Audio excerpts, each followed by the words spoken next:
की खबर का बातें से TV. ICFA University Meghalaya is now open for admissions for the academic year 2025.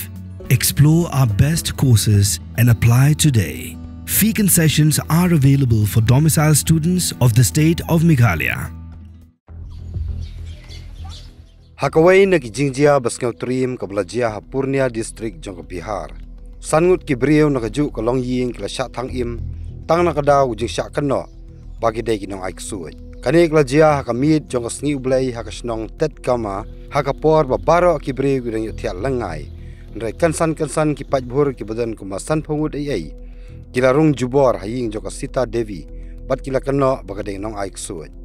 Ukun jong kasita usunu kumar ubdang khatri sam karta ublayok pet na ying nakasaj ulitu baki briu kibawan kira bat ki ding ki se jakti jong ki bat ki khot yakakmi jong u kum kanong aik suit nang ta ki bom ki tiet yakakmi ukpau men bat ki men kin sir kumju baro ki bdan na kayeng bat hadin bat de bom de tiet ka thang im yaki bat yakamet jong ki ke lejburi hakawai kawa wa mi ki senti wacrong usunu lalej ban ujor sigi pulit jong Purnia hakala sngi ublai bat haba ki pulit ki tokit benia yakani ulia thu badang sian ukun jong wei brio batip kerteng kumuram dev oron layap bat wei pat la sitom jur kinong snong ki keno ba kani ka jingyap ka jing sitom jo ki khun jo ne brio kadai na kada ko jing ai suat ki kmi jong u bat dai na kata kada bo hiar thma ya ka ying ka sem jong u hadu menta ki pulit ki dang yokem dang arngut ki brio bat ki dang thuet ya ki wei pat.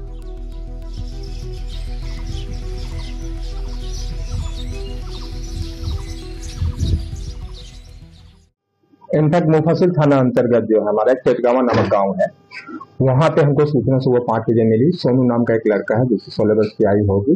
उनके द्वारा बताया गया कि उरांव लोग ही मतलब ये maximum population वहाँ आदिवासी उरांव की ही है। उन लोगों ने जादू टोना कह सकते हैं या डाइन के नाम पर जो उनके परिवार के 5 लोगों की हत्या कर दिया। ठीक है, पुणे पुलिस तंत्र पहुंची है और सामने 5 बॉडी रिकवर हो गई है, चली हुई है। गिरफ्तारी भी 3 की हो गई। FIR 4 नेम जिन्होंने बोला था शुरू में, तो 4 में से 3 की गिरफ्तारी हो गई है, बाकी अज्ञात है जो अनुसंधान में आते हुए चले जाए। ऐसे पूरे गांव को के लोग इसमें शामिल थे, इनकी 3 टोला थी, सारे टोला के लोग इसमें थे। मैक्सिमम इसमें आदिवासी उरांव लोग थे। From the hills of the east, a new voice rises.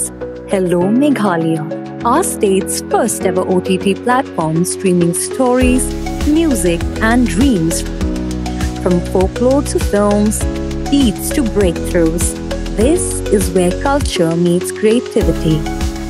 Discover award-winning talents, breakthrough creators, and untold stories that deserves to be seen.